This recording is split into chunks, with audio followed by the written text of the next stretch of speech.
Mesdames et messieurs, bonjour, salut les amis, je règle l'autofocus autofocant de ce JT du grenier, toujours réalisé sans trucage, sans montage, sans filet et même sans arête, et oui.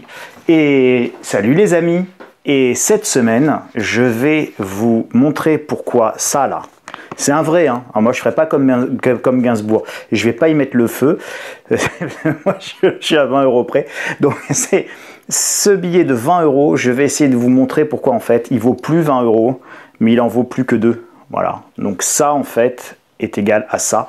Et c'est ce qu'on va regarder cette semaine ensemble dans ce JT du grenier intitulé et consacré à « Personne ne le sait encore ». Mais vous allez le savoir très vite, mais votre billet de 20 € n'en vaut plus que 2. Profitez-en parce que justement, personne ne le sait encore. Et ça, c'est une idée qui est hyper importante pour les mois qui viennent et les années qui viennent. Personne ne le sait encore.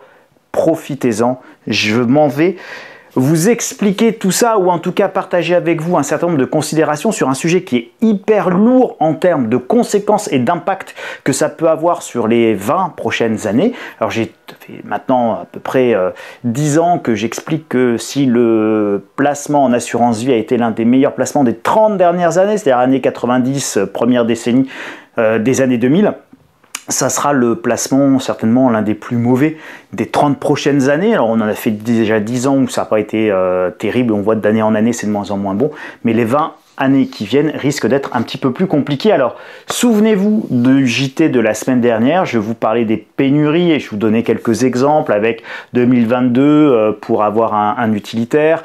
Je suis allé chez Ford là récemment, chez Ford on vous annonce directement c'est minimum 28 semaines de délai d'attente pour avoir une camionnette.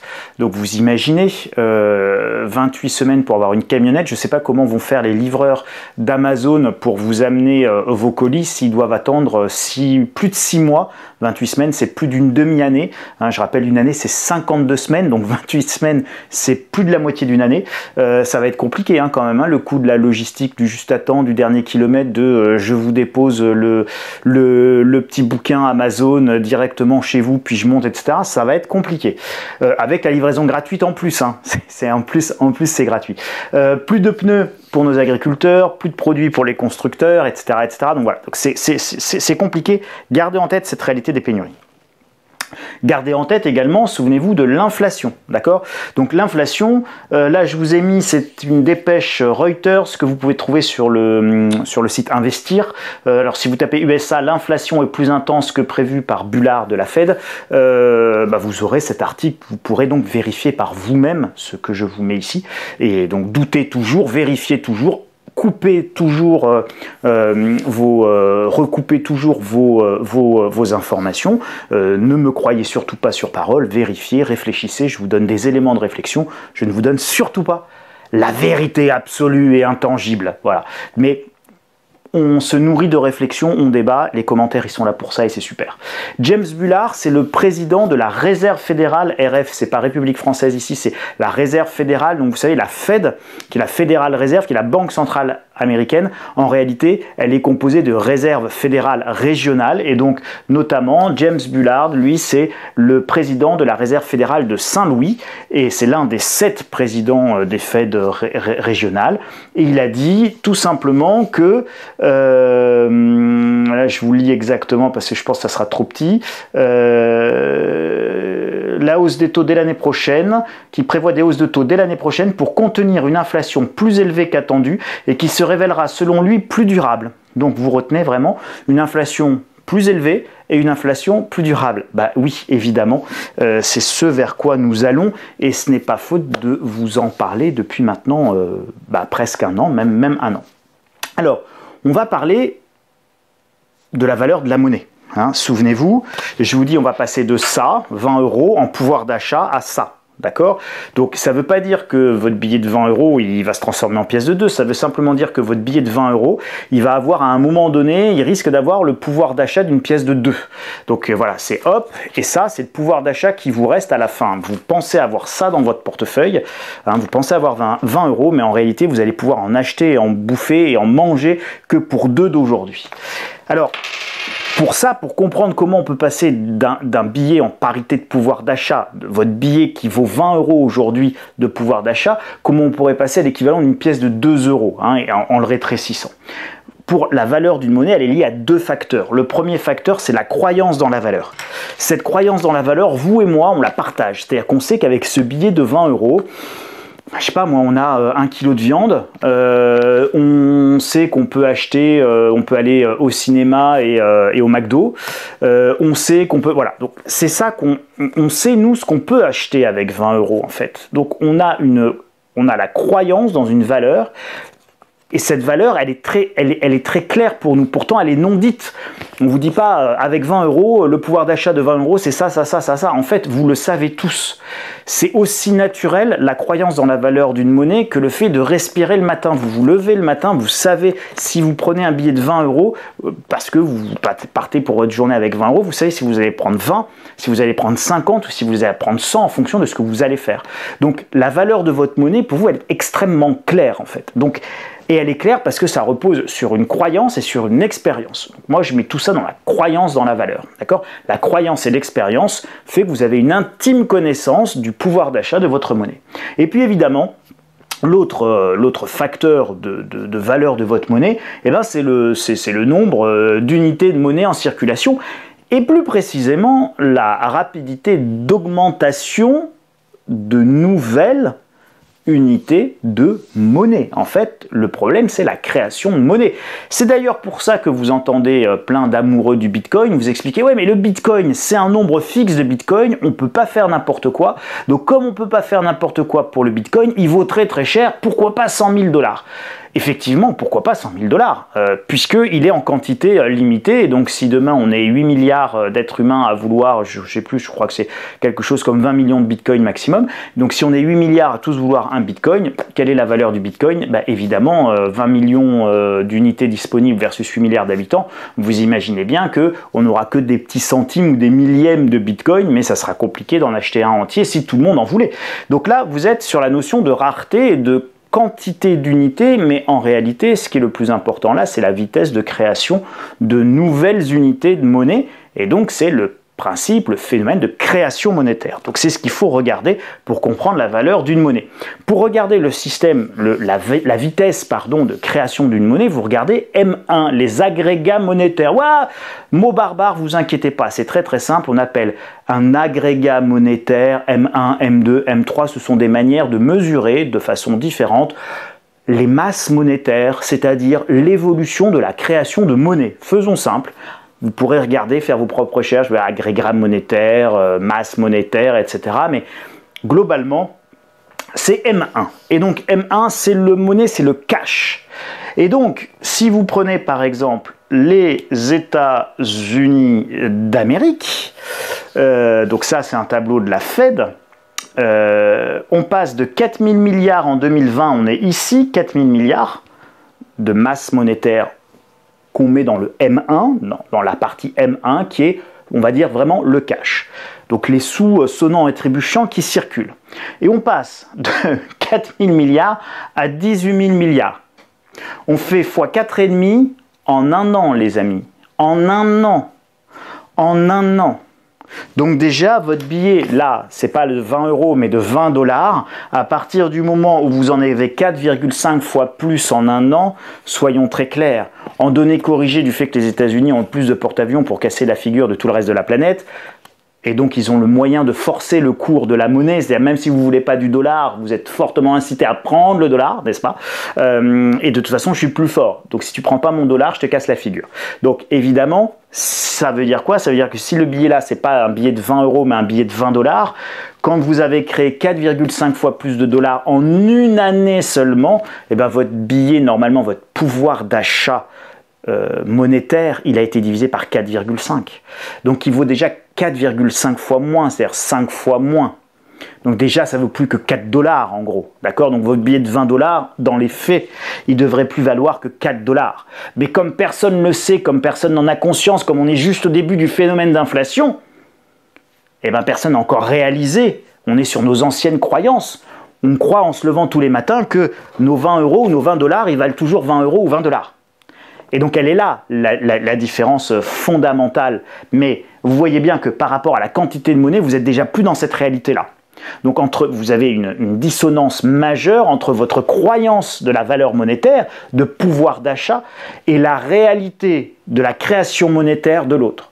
Et pour le moment, ça se traduit par une inflation balbutiante que tout le monde regarde avec une grande attention, sans vous dire « Hé, les amis, le problème vient de là ». D'accord? Le problème, il vient de là. Personne n'a envie, quand on a multiplié le nombre de dollars par 4,5, de vous vendre la même chose pour évidemment le même nombre de dollars. Et c'est notamment ce qui explique les pénuries actuelles. Mais on ne vous le dira pas. Il y a un énorme problème monétaire qui explique les pénuries. Et ça, j'y reviendrai tout à l'heure.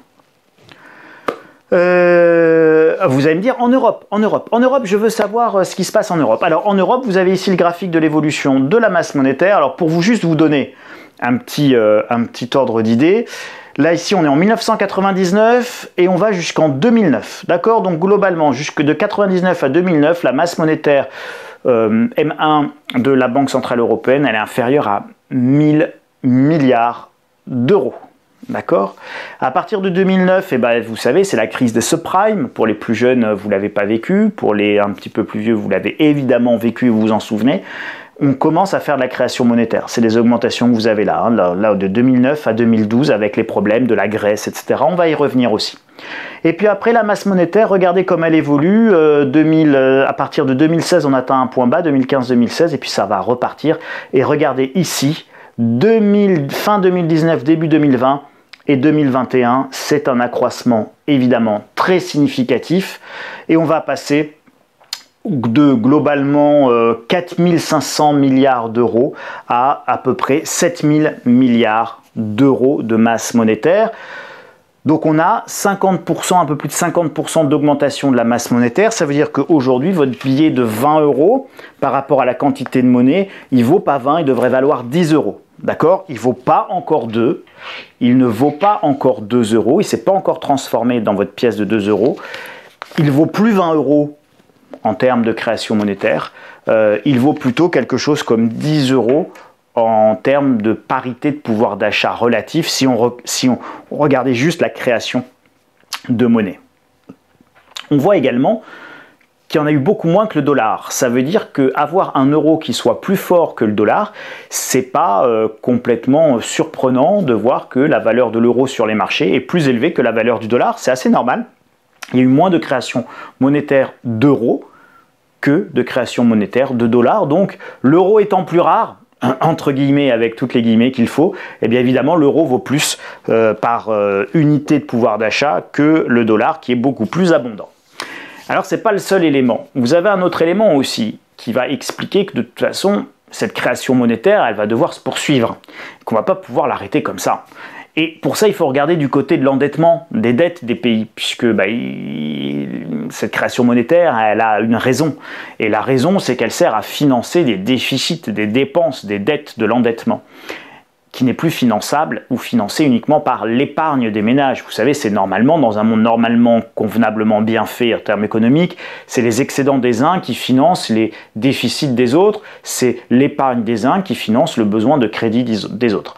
Alors là, je me suis amusé à vous sortir la dette des USA depuis 1945, et donc vous vous rendez compte qu'en gros, c'est à la sortie de la guerre, évidemment, qu'on est à 120% de dette sur PIB, donc le plus gros endettement des États-Unis, ce sera évidemment à la fin de la Seconde Guerre mondiale, et puis cet endettement il va baisser, y compris pendant la guerre du Vietnam, en réalité ça va baisser, et puis dans les années 70-80, c'est là où on va avoir la plus forte inflation et le moins de dettes.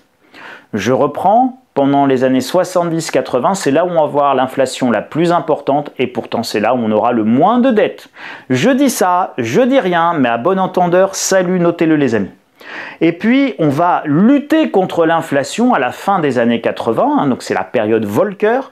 Et vous voyez que depuis le point bas atteint au début des années 80, fin des années 70, eh bien, nous avons une augmentation inéluctable des dettes alors que nous sommes en période de paix et qu'il n'y a pas fondamentalement ici de guerre à financer, si ce n'est celle contre le terrorisme et l'exportation, comme vous le savez, massive de la démocratie américaine, notamment dans les pays du Golfe et arabes, comme l'Irak, la Syrie, le Yémen, l'Iran, tout ça. Il faut exporter la démocratie américaine, je vous l'avais déjà dit, à coups de pied dans le derrière. Et donc, vous êtes aujourd'hui à 107% du PIB en termes de dette. Ça, c'était pour 2020. 2021, vous pouvez rajouter 10% de plus. Au Japon, continuons, on est à 266% du PIB. Pareil, ça part des années 80, hein, d'accord? Lutte contre l'inflation, période de forte inflation, depuis qu'on n'a plus d'inflation, ça monte. La dette de l'Angleterre, eh ben regardez, la dette de l'Angleterre, c'est pareil, hein, 1980, ça baisse, et puis après, ça va remonter. Je rappelle que là, en revanche, la banque, l'Angleterre a sa propre monnaie, la livre sterling, elle n'est pas dans l'euro, mais enfin, regardez, on passe de 85% de dette sur PIB à 100%, un petit peu plus de 100% de dette sur PIB pour l'Angleterre en une année. C'est 15 points de plus d'endettement, c'est considérable. Le Japon, je me suis trompé de bouton. La dette de l'Italie, bon, la dette de l'Italie, c'est waouh, open bar, allons-y, 155% de dette sur PIB en Italie. Remarquable, pareil, hein, donc dans les fin des années 80, on était à 90% de dette sur PIB. La dette du Canada, alors regardez, il y a des palmes et un tuba. Les palmes, c'est pour dire qu'ils ont reçu la palme. Je sais très bien que les palmes ne sont pas les palmes de récompense, ce ne sont pas des palmes, c'est de l'humour. Donc les palmes, c'est la récompense pour la meilleure performance, hein, c'est l'Oscar au Canada du plus gros endettement, de la plus grosse augmentation de l'endettement sur l'année 2020. On passe de 85% de dette sur PIB à 120%. Voilà, il y a là 35% de points de PIB de dette en plus pour nos amis canadiens. C'est la palme, l'Oscar de plus gros endettement annuel, avec maintenant le tuba pour faire la plongée économique en eau trouble et en eau profonde. Et je pense qu'ils vont terminer rapidement avec les bouteilles d'oxygène, parce que alors là, à ce rythme d'accroissement, le dollar canadien, il vaut plus franchement tripette, et c'est pas une monnaie que j'aurais envie d'acheter.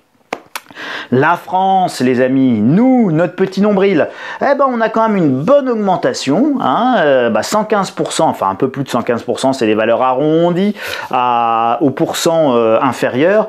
115% de dette sur PIB pour 2020, vous pourrez pareil en rajouter à peu près 10 points pour 2021, donc on sera à 125 sans doute à la fin de l'année, 120, 125, et puis ça c'est sans compter le 4e confinement. Vous voyez pareil, hein, vous voyez l'accroissement, puis vous voyez la tendance de très long terme, 1984, 2021, celui qui vous explique non mais on va régler le problème des dettes. Bon, ça fait 40 ans qu'on n'arrive pas à régler le problème des dettes, donc il y a peu de chances qu'on réussisse à régler demain ce qu'on n'a pas réussi à régler dans les 40 dernières années. La Grèce, mon pays préféré sur lequel il y a tant à dire. N'y voyez aucune condescendance ou méchanceté vis-à-vis de nos amis grecs. Bien au contraire, c'est le peuple en Europe qui paye le plus lourd tribut avec nos amis chypriotes à la crise économique depuis 2008-2009. Regardez, la BCE ici, c'est là où, vous savez, pour ceux qui s'en souviennent, c'est là où il y a le pire moment avec les inquiétudes de la Grèce qui risquerait de quitter la zone euro, il faut sauver la Grèce, il faut faire de l'austérité en Grèce, etc., etc. On est en 2008, 2009, 2010. Et là, globalement, la Grèce, elle est entre 150 et 170% de dette sur PIB.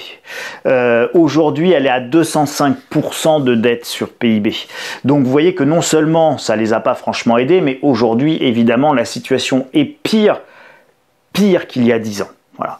La réalité, c'est que l'endettement en Grèce aujourd'hui est pire que l'endettement il y a 10 ans. C'est quand même une sacrée réussite, n'est-ce pas? Mais enfin, c'est chouette.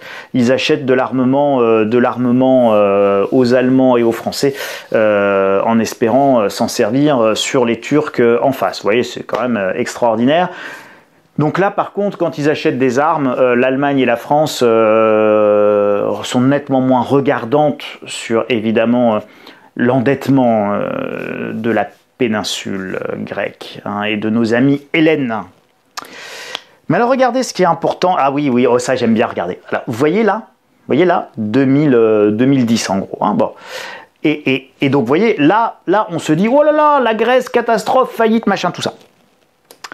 Et donc faillite, machin, tout ça, on est là, hein, 2011, 2012. Et donc, 2010, 2012. Et donc là, les taux d'intérêt grecs à court terme, ils vont atteindre 35%. Ben oui, la dette, elle a 170%, 180% de dette sur PIB, elle est au bord de la faillite, donc les marchés, ils demandent 35% pour prêter des sous à la Grèce, parce que la Grèce, elle risque de se faire faillite, c'est hyper logique, c'est la prime de risque. Et donc aujourd'hui, c'est copieux, hein. Toc, toc, pardon, je me suis allé dans le mauvais sens. Aujourd'hui qu'on est à 205% du PIB, les taux d'intérêt devraient être encore plus élevés, ils devraient être à 40, 50%, évidemment. Mais non, ils sont à 0,6, 0,8 aujourd'hui, on ne voit pas, comment dire, là, 0, d'accord? Donc aujourd'hui, on prête à la Grèce quasiment à 0. C'est génial, c'est remarquable. La Grèce n'a jamais été aussi endettée, elle n'a jamais été aussi mal en termes financiers, et pourtant c'est aujourd'hui qu'elle paye le moins de taux d'intérêt sur sa dette. Alors là, pour le coup, vraiment, tant mieux pour nos amis grecs, mais vous voyez bien qu'en réalité, là, vous avez un énorme problème économique intellectuel. C'est-à-dire que celui qui ne voit pas que payer presque 0 sur sa dette quand on est à 205% du PIB, alors qu'on payait 35% quand on était à 180 il y a 10 ans, vous devez comprendre, là, visuellement, qu'on vous raconte n'importe quoi et qu'on veut continuer à vous faire croire que ça vaut 20 €. Mais en réalité, on cherche à vous masquer que ça vaut plus 20, ça vaut 2. Voilà, c'est ça la réalité. Et là, en une image, vous le voyez, vous le visualisez. C'est totalement illogique et totalement anormal. Évidemment, on ne vous en parle pas. Hein, on ne vous montre pas ça. On ne vous dit pas, et souvenez-vous, il y a 10 ans, c'était à 35%. Vous vous souvenez, hein, on était à 170. Et souvenez-vous, là, maintenant qu'on est à 205, et maintenant c'est à 0. Mais tout va bien, les gars. Dormez tranquille, on gère. Hein, mais avec vos sous, on gère. Toujours, on gère avec vos sous. Alors, la conséquence, c'est que plus il y a de dettes, plus les taux sont bas. Alors c'est à la fois aberrant et à la fois hyper logique. C'est aberrant parce qu'évidemment, plus il y a de dettes, plus les taux devraient être chers, puisque plus on se rapproche de l'insolvabilité, de l'endettement, de la faillite. Mais en réalité, c'est hyper logique parce que les banques centrales, elles interviennent et qu'est-ce qu'elles font? Elles impriment, elles impriment, elles impriment, elles créent de la monnaie et c'est les deux graphiques que nous avons vus au début. Et évidemment, c'est l'augmentation, l'explosion de la masse monétaire qui sert à financer ces dettes. Et comme la masse monétaire explose, votre épargne, mon épargne ne sert plus à rien, les taux, l'argent ne vaut plus rien.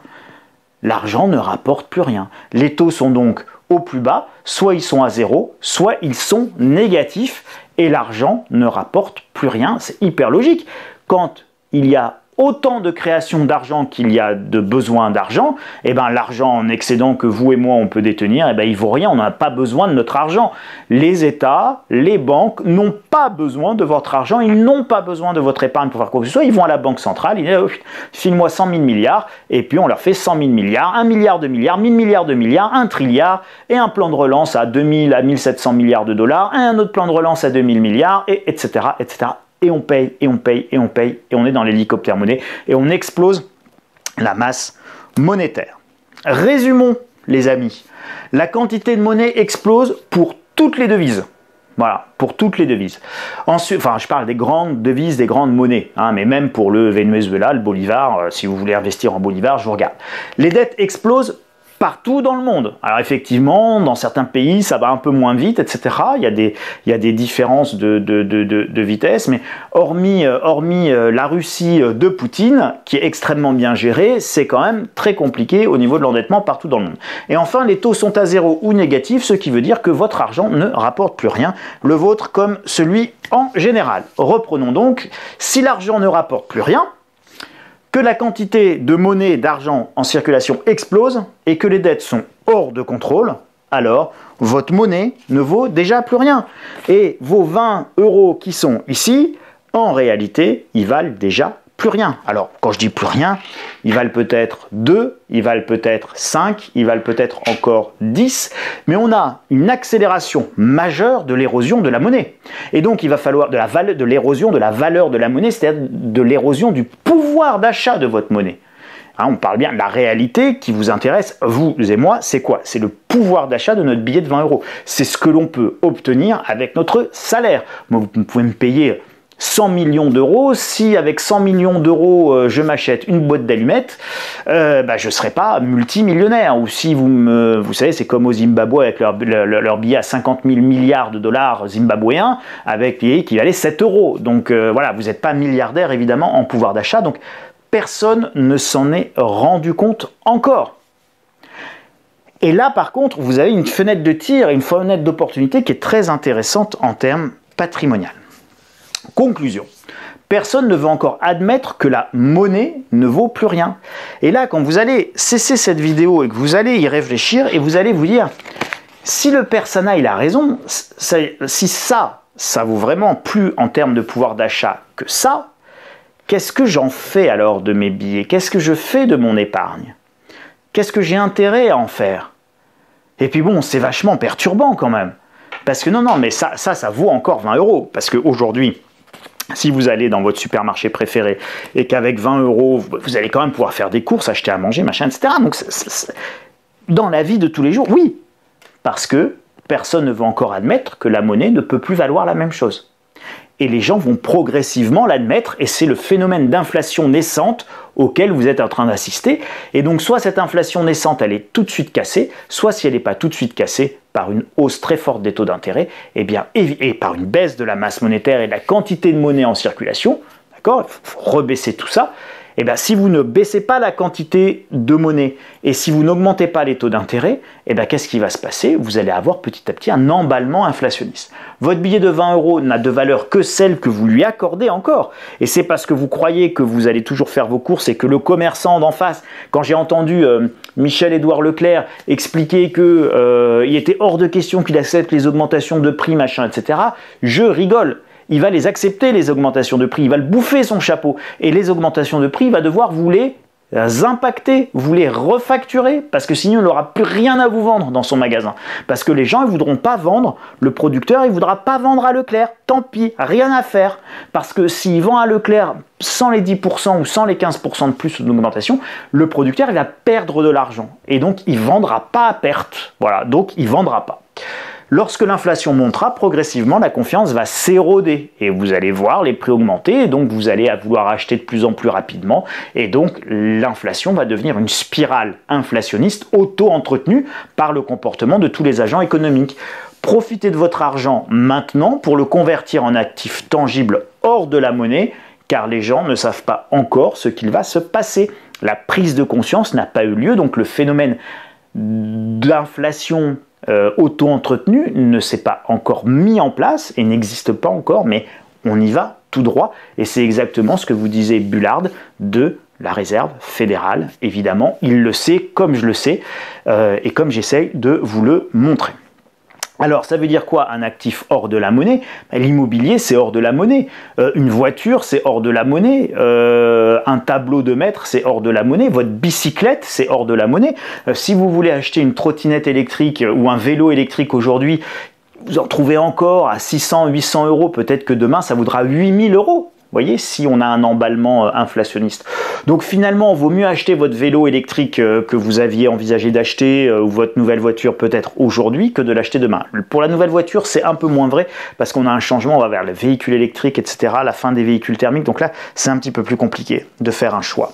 Et donc souvenez-vous, je vous parlais des pénuries tout à l'heure et l'une des causes majeures de pénurie, c'est évidemment ce phénomène inflationniste de création monétaire qui fait que vous avez, et je vous révèle l'une des 6 causes aujourd'hui, vous avez un certain nombre de pays, notamment des pays producteurs, soit de matières premières, soit de produits finis, comme la Chine, ou comme certains pays qui, eux, en Amérique latine, vont exploiter des mines de cuivre ou ce genre de choses, qui ne veulent plus vendre leur production ou leurs produits, ou leurs matières premières, à vil prix. Donc ils impactent évidemment, déjà ils prennent acte de la création monétaire majeure et massive et disent « moi je ne vends pas à ce prix-là, parce que le dollar il vaut plus ce prix-là ».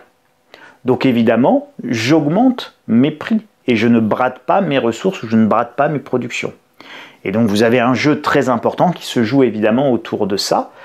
Et donc le problème quand vous produisez plus rien, c'est que l'inflation importée, elle n'est pas importée que sur les produits, que sur les matières premières, mais nous allons avoir une inflation importée à peu près sur tout et n'importe quoi, du vélo électrique à la trottinette en passant par les batteries de voitures, les panneaux solaires, tout ce qui vient de Chine, les mobiliers, etc. Tout ça, ça vient de Chine ou ça vient d'Inde. On ne produit plus grand-chose. Donc, s'ils veulent nous vendre la paire de godasses 10 fois plus cher, et ils nous vendent la paire de godasses 10 fois plus cher. Et si vous avez envie de vous mettre quelque chose au pied, vous paierez 10 fois plus cher pour votre paire de godasses. Vu que les États-Unis ont créé 4,5 fois plus de dollars cette année qu'il n'y en avait l'année d'avant. Donc, c'est pas 10 fois plus cher, mais en tout cas, si vous avez déjà une augmentation de 10 ou 20%, vous voyez que ça n'est même pas en cohérence avec l'augmentation de la masse monétaire en elle-même. Donc, une inflation que de 10% est une inflation très mesurée par rapport à la masse monétaire créée rien que sur 12 mois. Voilà, donc ceux qui veulent aller plus loin, vous pouvez vous abonner évidemment à la lettre stratégie pour avoir ce dossier, les 6 raisons de la pénurie, plus plein d'autres choses dedans et d'analyse pour mettre en perspective ces pénuries par rapport à l'inflation qui arrive et donc évidemment à la valeur intrinsèque en pouvoir d'achat de vos billets et de votre argent. Voilà, j'espère que ça vous a plu les amis. Si ça vous a plu, vous me mettez un gros doigt de schtroumpf, vous partagez massivement évidemment cette vidéo, vous vous abonnez à la chaîne du Grenier de l'Écho, vous pouvez vous abonner gratuitement à la lettre d'information sur mon site insolentiae.com où tous les jours vous avez une édition gratuite sur les principales informations économiques et puis évidemment la lettre stratégie pour ceux qui veulent aller plus loin et soutenir également cette chaîne et le site d'infos gratuit insolentiae.com/boutique. D'ici là, prenez bien soin de vous les copains. Préparez-vous à l'arrivée du variant Delta plus Echo Alpha Charlie 2 Tango dans mes 6 heures derrière moi. Je le sens qui me poursuit et qui se rapproche. Prenez bien soin de vous, soyez prudents, préparez le 4e confinement et on se retrouve la semaine prochaine. Salut les amis.